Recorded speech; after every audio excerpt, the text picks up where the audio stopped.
the argument about who is most welcoming will be the coalition that wins our politics. I think that's such an interesting point, and I think probably true. I'd also be curious to your thoughts on this. I think there's a very interesting way that speech and its political power confuse people because it's two things at once. It's extremely low cost and extremely high cost. So pronouns, for instance, I think are correctly, it's a very, very easy thing. And basically, if you won't use somebody's preferred pronouns, I think you're an asshole. That's my personal view of it. Cool. But trying to execute a speech change where everybody lists their pronouns in their bio. Everyone didn't do that, though. Like I'm sorry. The way libs like this talk about it, it's like there was a Spanish Inquisition going around checking for pronouns in bio. And if you didn't have your pronouns in your bio online, they put you on the rack, the gender rack. That didn't happen. It just didn't happen. And I don't understand this almost whispered tone of horror. This is a horrific journey into neo-libland, indeed. Indeed it is. Journey to the center of neo-libland. Just earlier, they were talking about selection and availability bias. Jesus.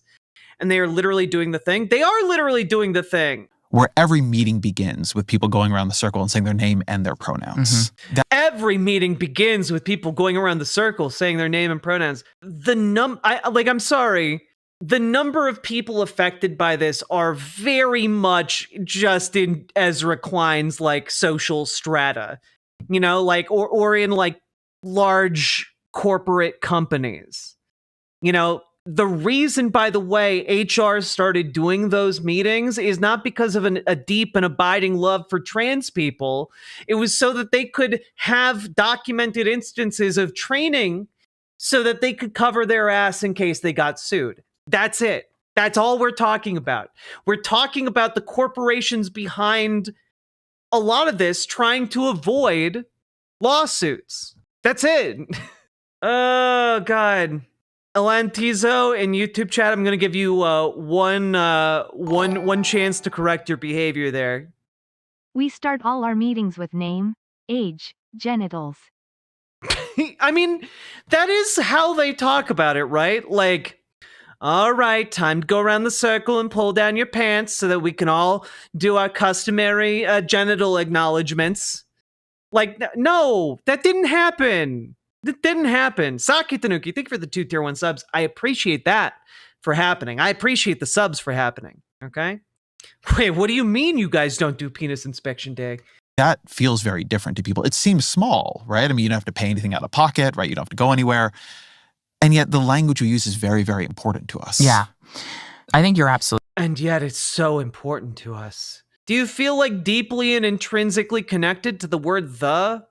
I don't know. I feel like people care more about being able to say the word fuck than a pronoun, I don't know. Right there. And I think the thing with pronouns too is a prime example of where we've lost grace though. Me calling people assholes is not graceful. Well, no. I think there's I'm confused by the transphobe that entered YouTube chat to say that it's easy to change your gender when you're raped, which I feel implies I don't know, they're threatening to do that to me, or I'm unsure of how to take that. Oh, the Horowitz of pianist inspections. I understood that reference, Sake Tanuki. Thank you for the 2 tier 1 subs. But also to follow it up with, I will correct my behavior when you correct your shave. What are you talking about? I look great. But also you just tried to do a rape threat, so I'm confused about what you're looking for. Transphobic chatters are wild. And do you guys really think you come out looking like the sane ones when you come at me like that? Absolutely not. We're the normal ones. Also, I'm going to do an unhinged threat towards you. Like, okay, yeah, sure, bud. Nailing it. Difference between someone who's intentionally misgendering someone Yes, and people totally. who make mistakes.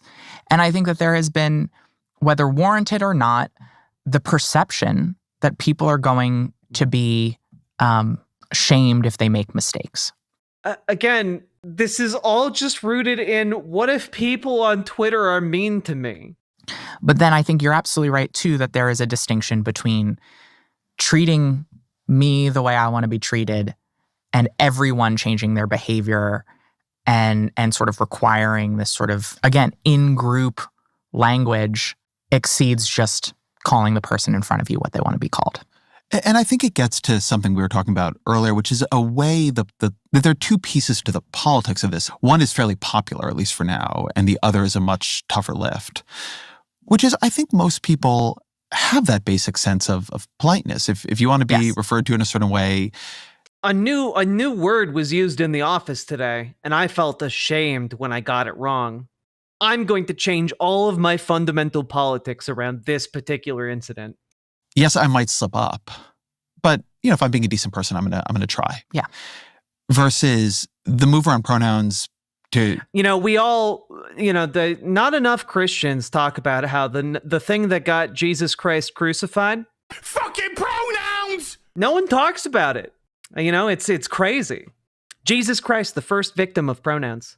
The move for calling things cisgender, that was a much bigger effort that in some ways wasn't described as such. Happy And anniversary. I love you. That's the love of my life right there. Clarice, thank you for subscribing. And also for being the love of my life for 41 months. And probably, I think longer than that. Anyway, that's the love of my life right there. I feel like there's been a dimension of the politics here. Also, everyone should go check out Imogene Olivia lingerie.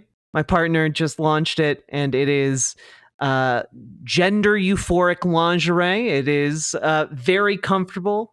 Comes in two different bottom styles. There's a smoothing style and a comfort style for your bits, no matter what kind of bits you have. And it is also very classically cute lace, femme.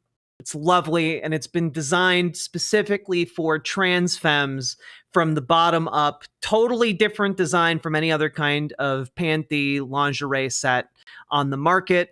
And we've gotten rave reviews from the people who have purchased pieces. So please consider checking out ImogeneOlivia.com. And buy some cute undies, cute lingerie pieces for your loved ones.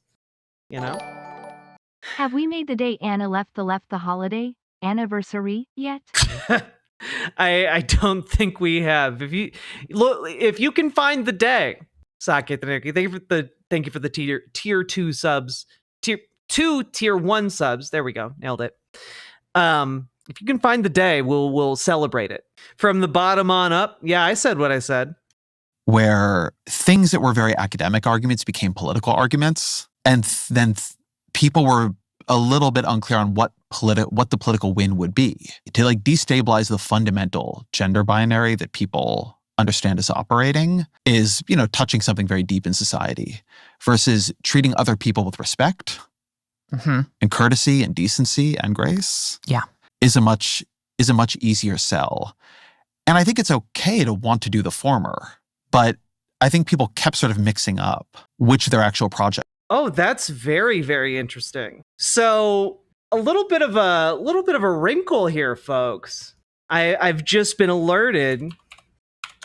Now, I'm not familiar with these technologies or what have you.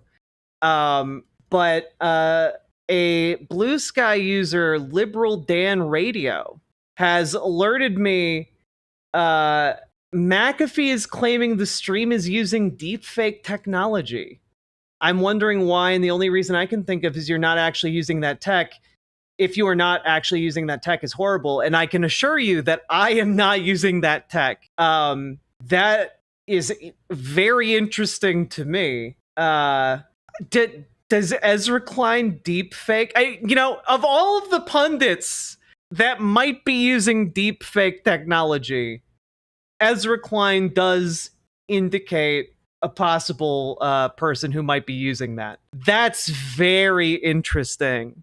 Yeah, no. The video on screen could, i.e., the Ezra Klein video. Is Ezra Klein real? That's what I'm wondering now. Whomst among us has seen him in the same room? Is Ezra Klein a bot? Who knows? I don't know. I find it very fascinating, though. I can assure you all, I don't use that tech, and I honestly wouldn't even know how to begin to do that. But if any of you doubt that this video is real, I'll just link it in chat real quick. You all can check it, make sure nothing weird went on with it. I've seen the same warning on a previous stream of yours. Well, then I don't know what that means. If you're alleging I'm a deepfake, that is not the case, and I don't know how to prove that I'm not, I guess. Is Ezra or Sarah real? Who knows? Is it false positives? I have no idea. Maybe it's because of all the deepfake podcasts out there right now. It means the software is trash? I have no idea.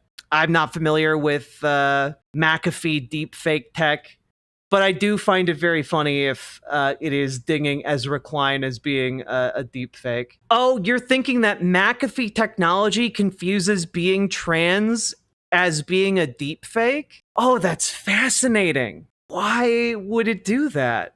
So, this tech would identify trans people might confuse the tech into giving false positives. That's really weird. McAfee is recognized as malware. That could be. It could just be shitty tech. Who knows? Jack isn't real. The birds told me. All right, I'm going to continue not worrying about it, but that is interesting and weird and a little disturbing. Yeah, Liberal Dan, if you find anything else about it, let me know. Birds are real. It's going off of the audio only. Maybe it's because Ezra Klein just talks like a robot. That was. At the end of the day, the thing that we lost is that we're just talking about people trying to live their lives, trying to live the best lives they can. We got into this rabbit hole of academic intellectual discourse that doesn't actually matter in people's lives. Well, I certainly love being able to pause the stream on a wild tangent about AI deepfake technology and immediately play audio for 5 seconds to get mad at this again. So, yeah, the reason it matters what academics are saying is because a lot of people that tends to percolate down into the general, zeitgeist and discourse after several years. It matters what academics talk about because that is usually then reflected downstream. So, yes, academic discourse doesn't generally matter directly to people's lives, but it generally correlates to something that will affect their lives in the future. And I would also gently point out that historically, these academic conversations around trans people and language around trans people have been brutally attacked by repressive conservative governments. One of the, you look back in history and Magnus Hirschfeld's Institute of Sexology got burned to the ground by the Nazis for housing research on LGBTQ issues, right? And so it turns out that repressive governments understand that the discourse in academia does in fact matter. It does in fact have wider effects. That burning down of the Institute of Sexology set back the science, set back academia by decades, possibly a century, our understanding of LGBTQ people. And when you set back understanding like that, you limit the conversation. And that's really, really bad. We need that conversation to be going amongst people who actually know what they're talking about. That's important for the general discourse, for the discourse the public then goes on and engages in. We got into this performative fighting to show our bona fides to our own in-group. And we lost the fundamental truth that all of those things are only even possible once you've done the basic legwork, allowing people to see trans people as people. You allow trans people to be seen as human beings who have the same hopes and dreams and fears as everyone else. One way that you facilitate that, though, is by fighting for their rights. You know, you don't wait until they're seen as people and then give them rights. You fight for their rights. And in the process of that fight, working your way towards winning, you win over people. But you don't wait to do the fight until everyone's already on your side. Once that basic conception of humanity Would you say they're trickle-down academics? Yeah, in a sense. Yes, I would. exists, then all the other things, all the other conversations sort of fall into place. Language inevitably changes across society, across cultures, across time, but it is a byproduct of cultural change. Oh, sorry to derail, but I wanted to drop a little positivity in the middle of this. My 70-something father just became aware of the 2022 trans survey and is excitedly emailing me about it. He's always been my biggest ally. That's wonderful. And, you know, I just think it goes to show that a lot of this hand-wringing is just so off the mark. Change. And I just think we started to have what maybe were conversations that were happening in academic institutions or conversations that were happening in sort of in the community. And we started having those out in public on social media and then demand that everyone else has that conversation with us and then incorporates what the dominant position is in that conversation and the way they live their lives. And it's just like, that's not how this happens. Let's just talk about human beings who want you to live by the golden rule. Let's just talk about the fact that trans people are people who can be service members and doctors and lawyers and educators and elected officials and do a damn good job in that. That is the gateway to everything else. And it has always been in every social movement. The place where Yeah, but you get recognition as a human being by fighting for your rights. You don't just sit there and wait for recognition. It doesn't just naturally occur. it is complicated. And the place where not just the politics, but I think the answers are complicated is around children.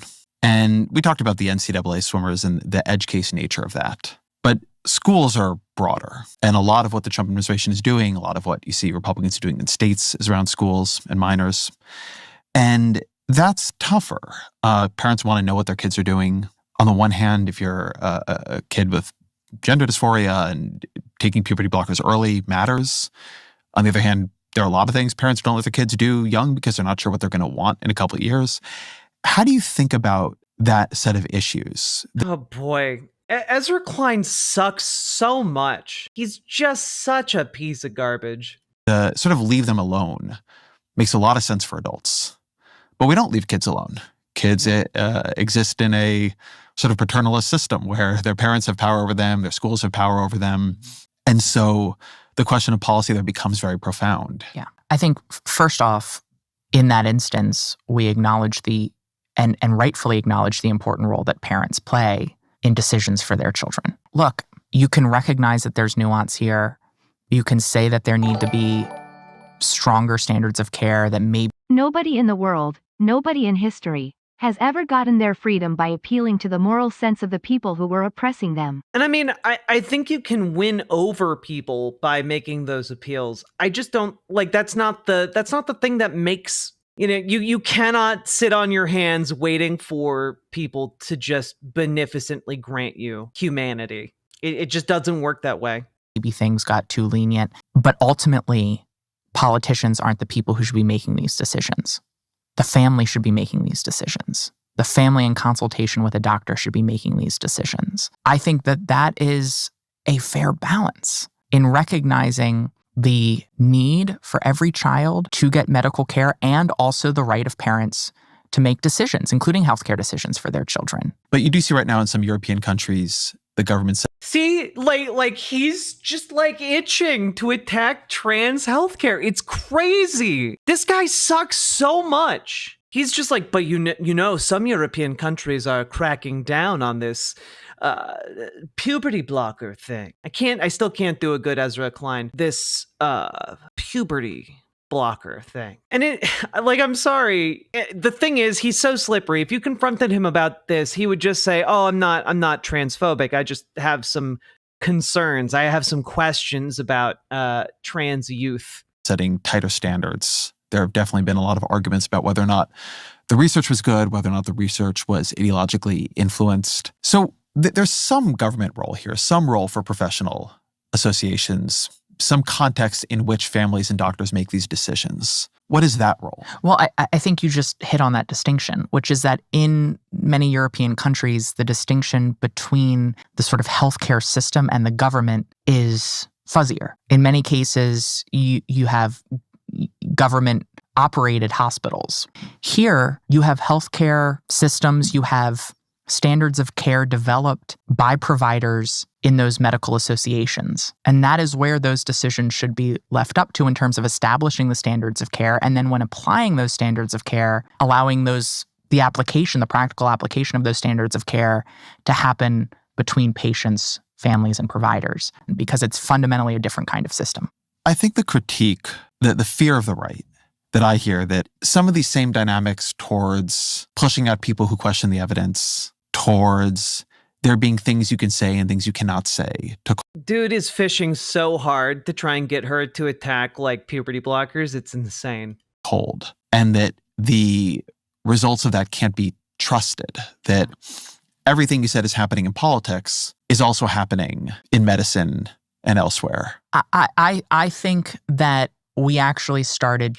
I love that his attempt to like get her to engage on this is essentially like, some people are saying that the same effect that's governing our political moment is also happening inside of science and medicine.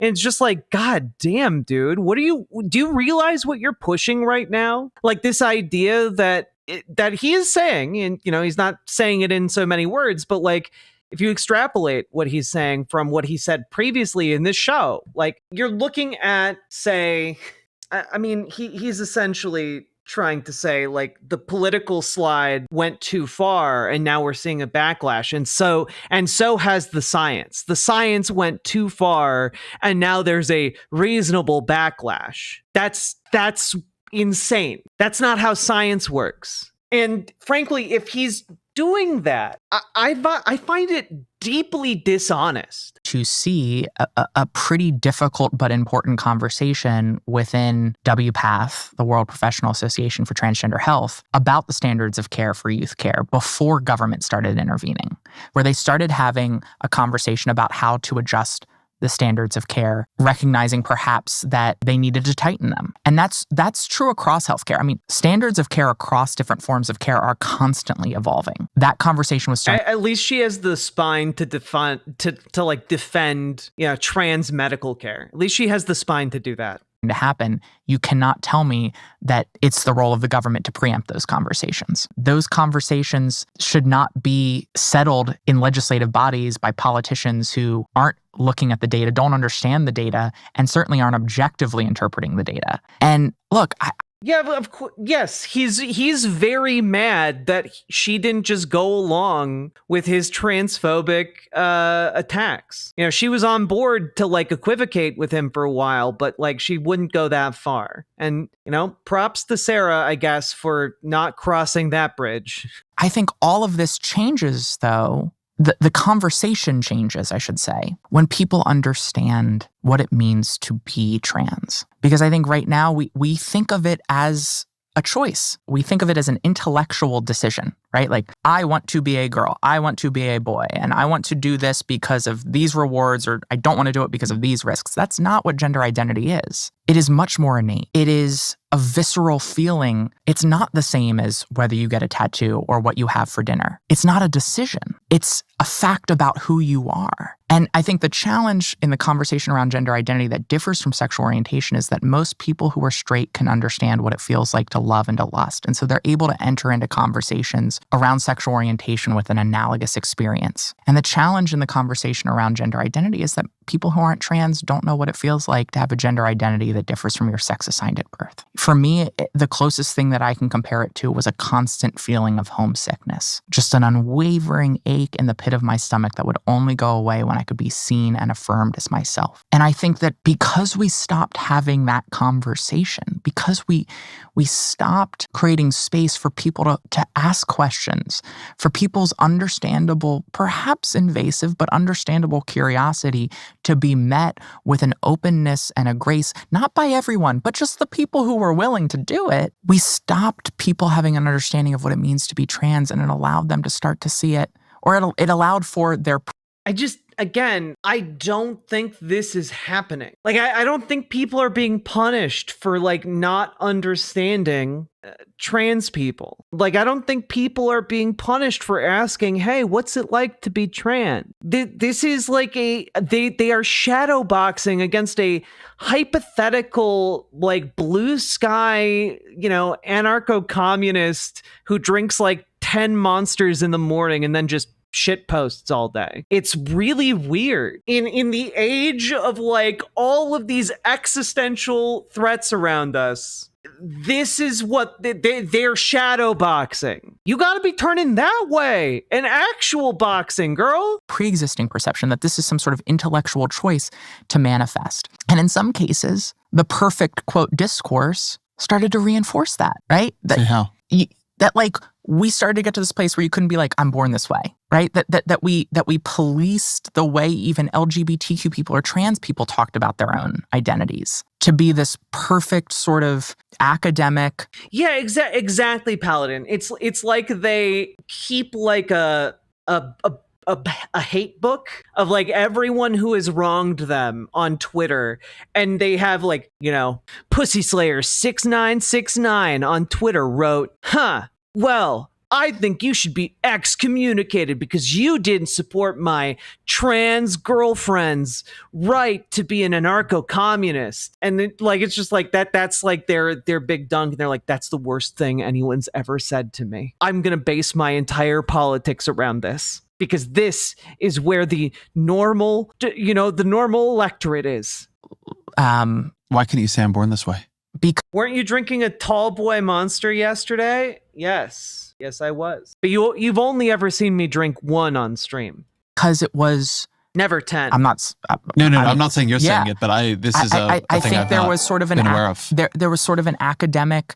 Who's ready for Sarah McBride's podcast? First episode, Blair White. You joke now, and yet here is her take, episode 7. I want to put this one to bed. XY chromosome equals male. So let's break this down scientifically. Send this to your liberal friends and tell them to shut the up. Transsexuals would be, someone who has a mental disorder that is treated. Do you think you have a mental disorder? Yeah, and I think there's no shame in that. Just like there's no shame in Elon being autistic. I don't think that... Are you saying that you're trans because you have a mental disorder? For sure. I don't love that stigma. Yeah. Being gay is not a mental illness. But that's not trans. AI is reshaping the workforce. The so-called Big Beautiful Bill includes that provision that prevents states from regulating artificial intelligence. If it's not regulated and if we're not proceeding with caution, we're all screwed. Absolutely. I think this is the most dangerous. I can't believe this is real. This is like a goddamn fever dream. Industrial revolution that we've yet to encounter. We are not ready to be turning to this thing. I am sorry. I need to double check. I'm like, is this accurate? And then it has literally once replied to me and said, oh, I'm sorry. Did you only want me to give you real information? Good Lord. Like, yes, ChatGPT, I only wanted you to give me real information. Oh my gosh. Anyway, that's her take. Anna Kasparian guesting with, or not guesting, but sitting right next to a very special guest, Blair White. So, you're not that far off, Sake Tanuki. That looks like such a shit show. Maybe we'll have to take a look at that at some point because that looks insane. Perception of people should have agency over their sexual orientation and gender identity, even if it's not, quote, innate. And that there was this sort of acceptance of a sort of mainstream perception of sexual orientation and gender identity that was a one-size-fits-all narrative around LGBTQ people that didn't necessarily include people whose understanding was more fluid or their understanding evolved over time, or for whom they feel like they want to transgress gender norms because of a reason that's not this sort of innate sense of gender. And I think when you take that capacity for us to authentically talk about our experience away from us, because it's not... Who is taking that away? Who's doing that? The only people I'm seeing making trans people afraid to come out and talk about their experiences are conservatives. Ugh. Not sort of academically the purists that create space and room for every single different lived experience within that umbrella. You give people justification to say, all glory to Hypnotoad. You give people justification to say, all glory to Hypnotoad. Indeed. One-eyed heathen. Thank you for the $5 super chat. Appreciate. Jack, no, that's divisive. What can I say? I pick my wedge issues. Think this is a choice, and if it's a choice, the threshold to allow for discrimination becomes lower. I've known a number of people who've transitioned as adults. And it's always the degree to which most of us avoid doing anything that would cause us any social discomfort at all times is so profound. How much we live our lives trying to not make anybody look at us for too long, that it's always struck me as it must be such a profound need to make that decision, to come to your family, to your wife or your husband, to your kids, to your parents. And so the sort of right-wing meme that emerged around it, that people are transitioning because they opportunistically want to be in another bathroom, or another locker room, or get a some kind of cultural affirmative action, always struck me as not just absurd, but deeply unempathic.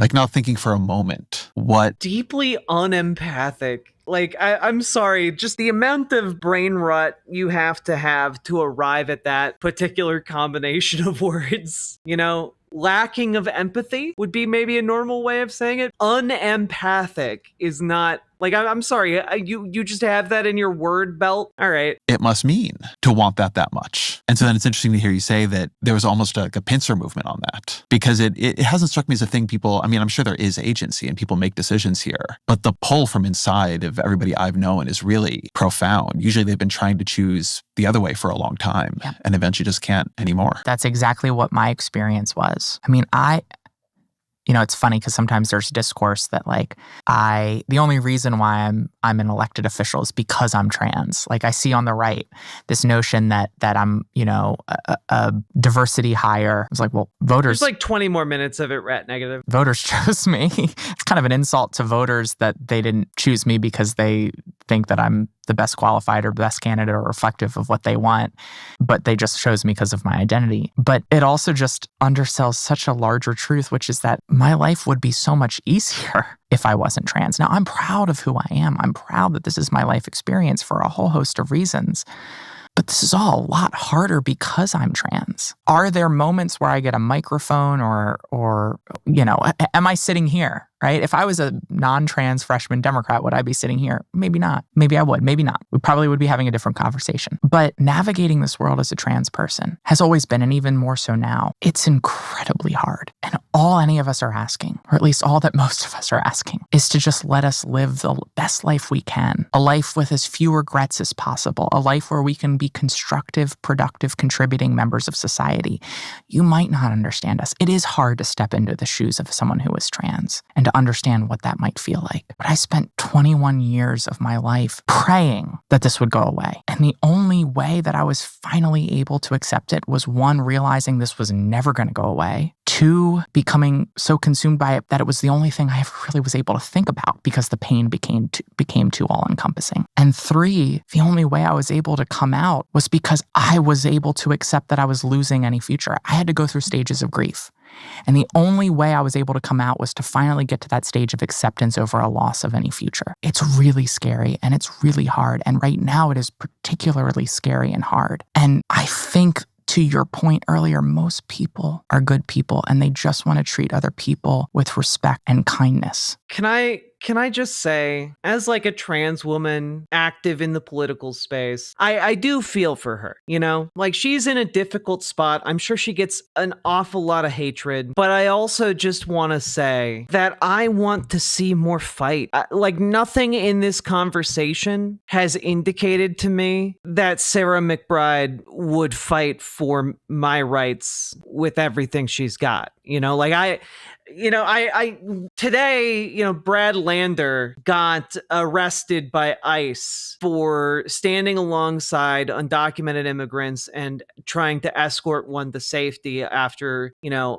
their immigration hearing. And he got arrested for that. And that took real guts. You know, there's like photos of him being choked by ICE agents. And I just don't get, you know, like, I'm not getting any fight off of Sarah. And maybe I'm wrong. Maybe it's just because I'm, you know, an outsider looking in or something. But like, I need someone who's going to fight. Now is the time of monsters. We need people who are willing to stand up and fight for what is right. And this delusion that moderation in favor of conservative ideals will lead to gradual change. I reject that. It's simply collaborationism, pure and simple. It is the tranquilizing draught of gradualism. But unfortunately, in this moment in our politics. Oh wait, sorry. Your Blue asks, for an old cis woman, what does it mean when they say someone transitioned? Is that just changing pronouns and name, or legally changing name, or taking hormones or surgery?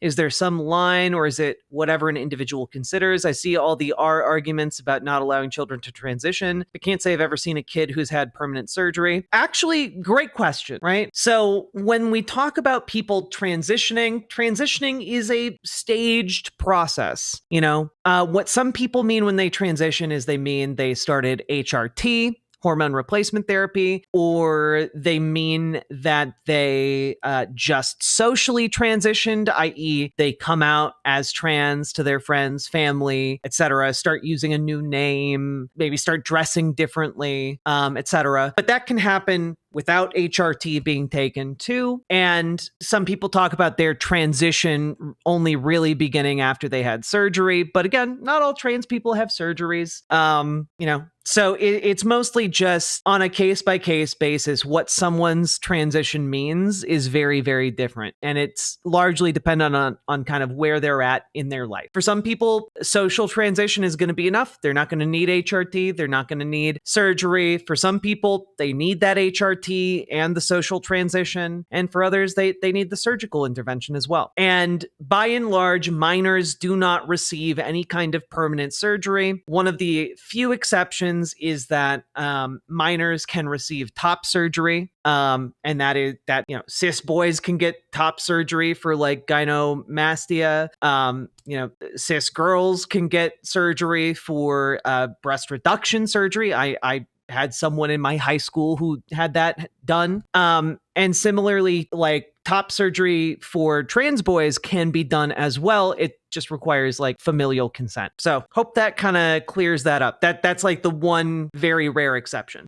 We were recently at something where someone gave us some information, and they said that when a voter was asked to describe the Democratic Party and the Republican Party, it was crazy for the Republican Party and preachy for the Democratic Party. I think that undersells something that's more true, which is that a voter will look and say, the Republican Party are assholes to other people. I don't like that, but the Democratic Party is an asshole to me. And if I have to choose between the party that's an asshole to me because I'm not perfect, or a party that's an asshole to someone else, even if I don't like it, I'm going to choose the party that's an asshole to someone else. When you entered Congress, you were quite directly targeted by some of your Republican colleagues, led by Nancy Mace. I'm really sorry, but her argument that she just articulated is she believes that people aren't going to join political movements on principle because people can be mean to them online. This is literally just Twitter brain rot. This is literally just people were mean to me online, so I'm going to change my entire political ideology. This is not a valid basis for a system of government. Stop it. It is incredibly reductive nonsense, Scared Crow. And not only is it reductive nonsense, it's just like insane. The idea that people change their political opinions because someone was mean to them online, like, I don't know. If that's true, maybe we need to bully a lot more conservatives.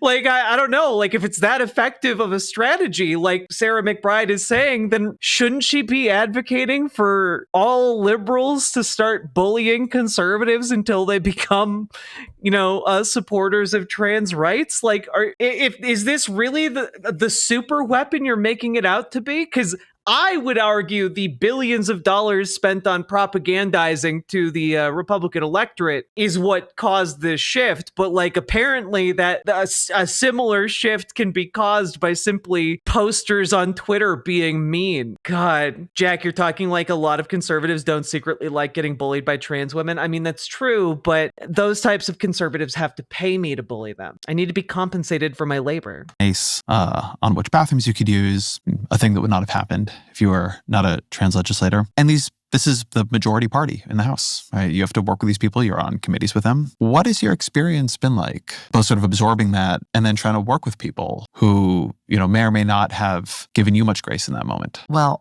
the first thing I'd say is that the folks who were or are targeting me because of my gender identity in Congress, those are folks who at this point are really not really working with any Democrats and can barely work with their own Republican colleagues. I've introduced several bills. Almost all have been bipartisan. I've been developing relationships with colleagues on the other side of the aisle. Part of my responsibility in this moment is to show that when someone like me gets elected to public office, we can do the whole job. And that means working with people who disagree with me, including on issues that are deeply personal. Yeah, but working with people who disagree with you doesn't mean you capitulate at every given opportunity. Jesus. Folks who are coming after me, I mean, look, that's been hard. But you've heard of abundance liberalism, but wait until you hear about grace liberalism. I know that they're coming after me not because they are deeply passionate about bathroom policy. They're coming after me because they are employing the strategies of reality TV. And the best way to get attention in a body of 435 people is to throw wine in someone's face. That gets you a little attention. But if that person that you're throwing wine in their face, if they respond by throwing wine in your face. Wait, that person you're throwing wine in their face? Where is this happening? What instance are you referring to? Is this the metaphorical wine of being rude to them on the internet? Or are you talking about an actual instance of wine being thrown into somebody's face? I didn't intend for this to be like the entire stream tonight, but like, hot damn, there are so many layers. It creates a beef, which gets you a season-long story arc. I knew that they were trying to bait me into a fight. Hey, if their propaganda machine creates a season-long story arc off of harassing you for being trans, maybe the issue is the propaganda machine. To get attention. And I refuse to be used as a political pawn. I refuse to give them not only the power of derailing me, but the incentive to continue to come after me. Representative McBride, you're the only trans woman in Congress. It doesn't matter if you're the least controversial person to ever hold the post. They're gonna come after you anyway. You are singular in Congress. You represent literally everything they're propagandized to hate. They are going to come after you whether or not you choose to engage with them. By refusing to actually defend yourself and our rights, you make us all look like more available targets. And I think this was a prime example. This was a prime example of how to fight smart that is demonized on our own side. Because the grace that I didn't get, it wasn't just on the right. There was a lot of critique on the left. And I understand when you're a first, people viscerally feel your highs and they also viscerally feel your lows. But what would me fighting back in that moment have done? It wouldn't have. How would me standing up for myself and people like me have helped is an insane thing to talk about on an episode titled Sarah McBride on Why the Left Lost on Trans Rights. And you're literally talking towards the end of this episode about how you didn't stand up for your rights, didn't stand up for yourself. You're trying to make the argument that not standing up for yourself was the winning play. Fuck, man. Yeah, yes, it would have looked good. That's politics. You could have come out looking like a goddamn queen. Stop the ban, and it would only have incentivized further attacks and continued behavior like that. And sometimes we have to understand that not fighting, not taking the bait, that's not a sign of weakness. It's not unprincipled. Discipline. I'm sorry, not standing up for yourself when you're getting railed on and punched. I believe it is a sign of weakness. Why the left lost on trans rights? Exhibit A. And strategy are signs of strength. And I think... Yeah, and as we all know, by playing dead in the fetal position, Sarah McBride single-handedly saved trans rights. As you can all tell, no trans rights have been under attack ever since. In the social media world, we have lulled ourselves into thinking the only way to fight is to fight. It's to scream and it's to yell, and it's to do it on every instance. And anytime you don't do it, you're normalizing the behavior that's coming your way, which is both a ridiculously unfair burden to place on every single human being to have to fight every single indignity. I don't think that's a ridiculous burden to expect someone to stand up for themselves.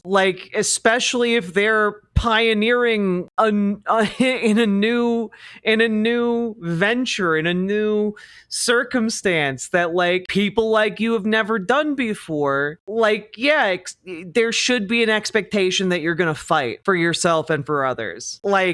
Is she really upset that we're disappointed that she's not fighting for her own rights, let alone ours? Jesus. But by that logic, the young Black students who were walking into a school that was being integrated in the late 50s and 60s, who were walking forward calmly and with dignity and grace into that school as people screamed slurs at them, by that definition, that student was normalizing those slurs by not responding. Instead, what that student was doing was providing the public with a very clear visual, a very clear contrast between unhinged hatred and basic dignity and grace, which is fundamental to humanity. Jesus. I don't know. I think maybe there's a pretty significant difference between children who have been coached specifically not to engage with a hate mob that might break through police lines and kill them, and a sitting member of Congress refusing to fight for her own rights. I think there might be a big difference there. And I think for me, one of the things that I struggled with after that was the lack of grace that I got from some in my own community who said that I was reinforcing that the behavior of the people who were coming after me, that I was not responding appropriately. Can I just say, and I hope this has been reflected in how I've talked about this. Sarah McBride's rules for radicals. Rule 1. Power is not what you have, but what you give away to your enemy. Rule 2. Don't use your expertise or history as an argument. Paladin, thank you for the $5 dono. And I just want to say, I have reserved judgment on Sarah McBride until watching this, because I'm not super familiar where she is on a lot of different policy positions. I have a lot of things on my plate to keep track of, so I haven't taken a look at what she supports, what she stands for, etc. But I do remember being disappointed at how she's handled some of the challenges of being in Congress so far. But I was willing to withhold my judgment of her as a politician until seeing more of her talking and advocating for her positions. And I gotta say, having now listened to her in a back and forth conversation for almost an hour and a half, I am now deeply disappointed. But I'm not disappointed in her just because she's a pioneering member of Congress who has failed to live up to her potential, but also because this this entire interview belies weakness. Weakness to a degree that is, frankly breathtaking. To the bullying that I was facing, when the reality is that behavior has diminished significantly because I removed the incentive for them to continue to do it, because the incentive was so blatantly about attention, and I wasn't going to let them get the attention that they wanted. You remind me of something I heard Barack Obama say many, many years ago when he was getting criticized for trying to negotiate, trying to reach out to people who by that point, many on the left thought he was naive for trying to work with. And he said something like that he had always felt that the American people could see better if the other side had clenched their fist. Rule 4. If he opened his hand. Your opponents are hypocrite. Don't call it out. People will figure it out. Rule 5. Change your policies when people ridicule you. Rule 6. A good tactic is one that alienates your allies. Oh, God damn it. God damn it. I got muted. Damn it. I'm sorry. But as I was trying to say, Sarah McBride's already being quoted by Fox News as saying the Democratic went too far on transgender issues. In this way, she has now made herself a useful tool of the right-wing propaganda machine that neither of them acknowledge in this hour-and-a-half long interview. It's wild. And to say, by the way, that the attacks have stopped, here's a piece that was posted 8 hours ago by the Daily Caller, Tucker Carlson's website. Democrats' favorite T-slur admits party went completely overboard on LGBTQ bullying. Yep, that's super cool. Yep, they're definitely letting off now that you've been so obsequious towards them. I also thought there was a lot of wisdom in that. Yes, absolutely. Early on in those first few weeks, I had some folks text me as I was responding the way that I was, and they said, you should watch 42, which is the movie about Jackie Robinson, and I am not comparing my experience to Jackie Robinson at all. You did, though, compare your life experience to that of Black children integrating their public schools, though. You did do that, which honestly I think is worse. At all. But there's a scene in that movie that's so, I think, illustrative of these dynamics, which is he's meeting with the owner of the Brooklyn Dodgers, and the owner of the Brooklyn Dodgers is trying to sort of provoke him into anger. And when he sort of succeeds, the owner says to him, basically, you have to understand that when you are a first, if you respond to a slur with a slur, they'll only hear yours. If you respond to a punch with a punch, they'll say you're the aggressor. If we go in and say to these folks, we're never going to work with you because you're never going to work with us, then we get the blame for never working with them, not them. If we go in and we respond to their hatred with vitriol and anger, they're going to blame us. And that's the reality of the double standard in our politics. That's the reality that a first always has to navigate. Let them put their anger, their vitriol on full display. Let us provide that contrast with our... I understand this on a personal level. If I say something, it's going to be worse for me, I get it on that level. But there's another level to think about here, which is the fact that if you're a politician, more attention on you is good. If you're a politician, more people paying attention to you is good. Conservatives attacking you is good. Use that to spread your message. If you have a message about materially improving people's lives, get them to attack you for being trans, and then you just talk about how you want to improve everyone's lives. You can literally co-opt their hatred to mainstream a better brand of politics. Because what's important in politics isn't whether or not people are being mean to you, it's where the attention is. And if the attention is being given to you, use it. God damn it. Our approach. Look, it's not gonna always work out, and it's not always gonna create the outcome that you desire, but people need us to demonstrate that contrast to them for them to truly see it. I've been having a conversation in a very different context than this, but I'm curious to hear your answer to it. Is he gonna cry about the Majority Report to Sarah McBride? That'd be really funny. I've been having this conversation about whether or not good politics always always requires clear enemies. I mean, generally, you do want your base to have a good idea of who is causing their life to suck. Do you believe it does? No. God damn it, you weak, mealy-mouthed, milquetoast pieces of shit. God. Yeah, and look, in politics, we can all just hold hands and be friends, and then no one will ever try and stop us. Teehee. I believe that you can tell a compelling story with an enemy. There's no question. It sometimes is an easy out in our politics. But I think that there's something to be said about a politics that is rooted in opposition to an enemy that is fundamentally regressive, that anger is fundamentally conservative in its political... No! Anger is fundamentally conservative? We're ceding the concept of anger to the conservative movement? What are you talking about? I'm so mad right now, and I don't know how to even articulate it. I didn't know I could be this disappointed in someone. I guess I'm conservative now. Fuck. Oh God. If you're angry, you're engaging in some fundamental conservatism, okay? If you're angry right now. It makes me so sad that I, a cis male, with no real skin in the game aside from my desire for trans people to be happy, am more concerned with trans rights than the first trans congresswoman. Paladin, thank you for the $5 dono. It is insane. Like I feel like almost dissociated from reality over this. Like I'm sorry, you're not mad? You believe being mad at these circumstances is conservative? Anger leads to the dark side of the Force. Yeah, only Siths deal in absolutes, Matthew H. Thank you for the $10 Australian $1 dues. God. But will she release a book and promote it on tour next year?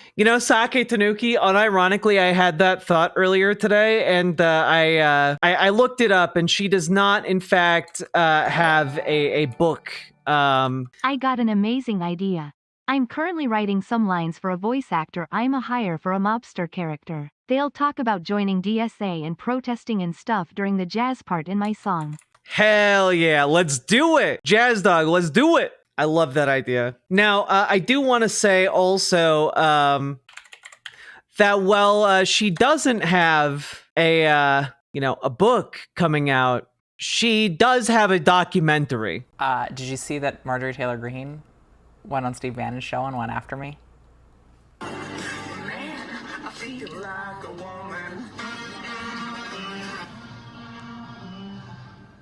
That video right there shows Tim McBride. Tim has transitioned to Sarah, and Sarah McBride will be the next member of Congress from one of the districts in Delaware. Yeah, it's gotten so much better. They made a documentary about how it's not better, And let's be very real about this, Steve. This is a covert operation. This is a direct mockery of God's creation. America will be cursed for accepting and embracing complete evil targeted at our most innocent, vulnerable Americans, and that's our kids. Yeah, that definitely seems like they're moderating their position, in response to the Sarah McBride fetal position strat. I like that, one of the things she was most offended by is that I sang Shania Twain. That is... How dare you? That was my favorite song growing up. Man. My mom and I drove up to Connecticut one trip to visit my brother in college, and we literally listened to that song on repeat for 5 hours. It's why I'm trans. She's gonna just act like that every day, and my job will be to not respond, not give her the response that she wants. What the fuck is this? This is that was a clip from Sarah McBride's documentary, State of Firsts. So she doesn't have a book. She has a documentary. Cool. Political outcome. Barack Obama, and Bill Clinton for that matter, did a good job of putting forward an aspirational politics that wasn't defined by who we are against, but by what we are for and about who we can be. And I think that that is a more successful path for progressive politics than an enemies-based politics, which so often devolves to anger, which I think more often than not facilitates in the medium and long term a regressive politics. I don't understand that calculation at all. A righteous anger can carry through like some of the most trying times imaginable. Okay, like righteous anger fuels like the changing of the tides, and I think like ignoring that is, I mean, it's bizarre. I just want to point out the most successful politicians of our age, Bernie Sanders, Barack Obama, and, Donald Trump, pretty successful politician. They aren't running their campaigns on just like hopes and dreams and cotton candy. It's anger. There's a deep and abiding anger in America. And like Bernie Sanders can show up to a gas station in the middle of nowhere and have 50 to 60,000 people there within hours, And it's because people are angry. Obama did run on hope. Obama ran on hope, but also a deep, deep disillusionment and anger with the Republican Party following George W. Bush. Hope and change, he was definitely the hope and change candidate, but let's not ignore the fact that a lot of people voted for him because they had a righteous fury and indignation at what had happened prior to Obama, right? It was not just hope. Part of that hope was fueled by the fire of a righteous fury. I love that we have a trans member of Congress, but she seems like a shit lib, kind of. Yeah, yes, she does. Riverboat Jack is coming to town. All the viewers gather around. Twitch and YouTube and swishy streams. All that content is bursting the seams. Politics, dating, plenty more. Your sense of fashion, you'll adore. So grab your stuff and hop aboard. We're going straight to Jack's Discourse.